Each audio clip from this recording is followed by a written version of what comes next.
tráfico ele é praticamente uma fonte de renda inesgotável e que vai forçar com que esses grupos entrem em atrito e entrem em disputas e acabem financiando outros crimes a partir, né, do tráfico de drogas. Então, esse para mim é um dos fatores essenciais. Eu trabalhei durante muito tempo na divisão de homicídios de Porto Alegre e basicamente o que a gente investigava eram homicídios cometidos por disputas de facções. Então, esse é um fator essencial para a gente compreender e começar a debater seriamente esse tema. Com o criminoso, qual é a tua opinião, Leonardo, do ponto de vista que isso estimule mais ainda a criminalidade? Tem um debate sobre a questão do punitivismo que, muitas vezes, o mais importante é saber que vai haver punição do que o tempo de permanência, né, do criminoso ali. Agora, é claro, eu acredito que a gente ficar colocando penas e criando crimes, isso necessariamente não vai trazer uma melhora da sensação de segurança. Agora, tem crimes como, por exemplo, o latrocínio, o homicídio, o feminicídio, esses crimes que têm um impacto gigantesco na sociedade, que lidam com a vida. Eu acredito que esses crimes, sim, a gente teria que fazer um debate sério sobre essa questão de progressão de regime, sobre as penas, inclusive, porque eu trabalhei no departamento de homicídios, na divisão de homicídios, e muitas vezes a gente prendia alguém que, quando a gente ia para audiência, 2, 3 anos depois, a pessoa estava na rua. E aí as pessoas, mas qual é a função da pena? Tem um debate muito amplo em relação a isso, mas eu me colocava no lugar daquela mãe, daquele pai, que a gente ia na delegacia, a gente dizia, prendemos o criminoso e tal, daqui a pouco ele estava na rua, conseguia um habeas corpus, alguma coisa. Eu penso que a gente tem que fazer um debate sério sobre alguns aspectos das penas, da progressão de regime, mas ao mesmo tempo também a gente expandir ao máximo, né, esse estado penal, vamos dizer assim, também não vai trazer um resultado que vai realmente resolver os nossos anseios.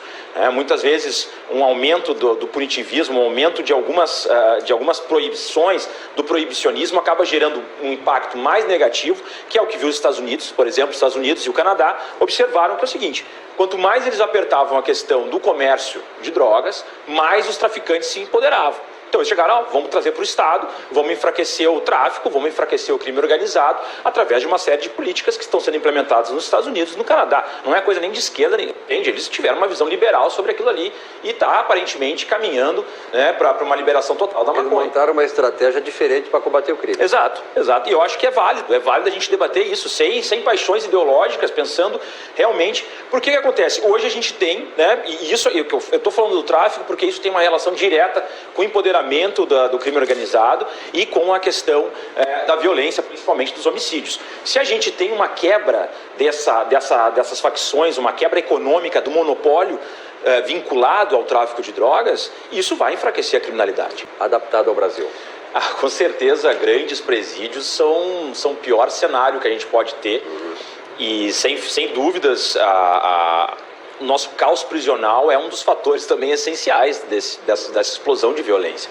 Tanto que a gente observa nitidamente que quando explode a violência no Brasil, a partir de 2016, a gente tem uma curva ascendente acelerada a partir daqueles motins que aconteceram no norte do país. Quando começam as decapitações dentro dos presídios. Presídio privado. Bom, aí, ó. Tem mais esse fator. E a partir disso começam as decapitações e começa uma luta entre facções intrapresídios. Se a gente for observar as facções, elas nasceram nos presídios, não nasceram fora dos presídios. Então, o que demonstra isso? Que se a gente perder o controle do sistema prisional, a gente perde o controle aqui fora também. Então é essencial que a gente tenha uma política voltada para o sistema prisional, de casas prisionais menores, de fato, que tenham, né, uma preocupação com uma organização e controle desses presos, que eles realmente tenham uma função, que tenham acesso à educação, que tenham funções bem definidas. Uma das questões que foram colocadas aqui foi pelo Leonel, diz respeito à questão da droga, né? A droga realmente ela foi inserida na sociedade, ela trouxe uma certa mudança radical aí e acabou propiciando um aumento na criminalidade. A tua posição, Leonel? Como eu já disse, eu sou favorável à legalização e regulamentação da produção e comércio da maconha. E é bom que se diga, né? O cigarro continua legal. E a gente teve uma redução de 30% no consumo de cigarro quando a gente começou a ter uma regulamentação sobre o comércio, sobre as propagandas, sobre onde se vendiam cigarros. Então a gente teve uma redução de 30% no consumo do cigarro e o cigarro não passou para a ilegalidade. A mesma questão a gente observa que mesmo na ilegalidade, mesmo a gente tendo políticas duras em relação à questão do comércio de drogas, a gente tem um aumento aí anual de 2 a 3% no aumento do consumo. Inclusive, né, o PROERD ele não surtiu um efeito na redução do consumo. A gente não observa, por exemplo, hoje a Polícia Rodoviária Federal fez a maior apreensão da história de maconha. Né? Fez a maior apreensão, não sei, 30 toneladas de maconha. E aí tu observa, tu vai no mercado ilícito agora e pergunta se teve algum impacto real no valor do produto que eles estão vendendo. Nenhum, zero.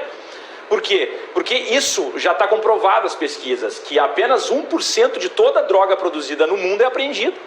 Então é um mercado que, ele, se eu não me engano, ele estaria entre o 3º ou 4º PIB global, se fosse colocar. Então, quer dizer, o Estado ele nunca vai conseguir dar uma resposta viável em relação a isso, que realmente faça com que as pessoas não consumam mais drogas. Eu sou contrário ao consumo de drogas. Eu perdi minha mãe pelo consumo de cigarro. Minha mãe morreu de câncer de pulmão. O meu padrasto morreu de alcoolismo, morreu, né, que não era mais meu padrasto, mas enfim, ele morreu por causa em decorrência do álcool. Então eu sou completamente contrário ao uso de drogas, seja qual for. Eu não bebo, nem beber eu bebo. Então, vai bem, né? Mas não é, o que eu quero dizer, não é a gente defender a questão da regulamentação e da legalização, não quer dizer que as pessoas tenham que consumir. Não, elas têm que saber que as drogas, sejam qual for a droga que a gente está falando, elas causam danos, que elas fazem mal à saúde, que elas têm um efeito colateral, né? Que elas podem levar à drogadição, ao vício. Agora, a gente tem que começar a debater um aspecto que o Estado se utilize disso, pegue esses impostos para investir mais em saúde, investir mais em educação, que se faça um debate sério nas escolas, né, sobre essa questão do comércio.